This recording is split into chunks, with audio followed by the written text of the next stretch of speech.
গতকাল থেকে গুঞ্জন শুনতেছি যে স্বরাষ্ট্র উপদেষ্টা নাকি পদত্যাগ করবে। ফাইজলামি করেন মিয়া, বুইরা ভাম কোথার জানো, ফাইজলামি করতে আসেন, মানে সারাক্ষণ খালি ভেটকাইতে আছেন।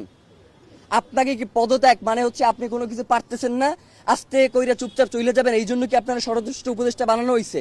ওই জায়গা দিয়ে আপনি লড়তে পারবেন না। আপনার পুরো এই ঘটনার সাথে কারা কারা জড়িত এইটা নিশ্চিত কইরা আপনি এইখান থেকে যাইবেন, এর আগে আপনি কোনো জায়গায় যাইতে পারবেন না।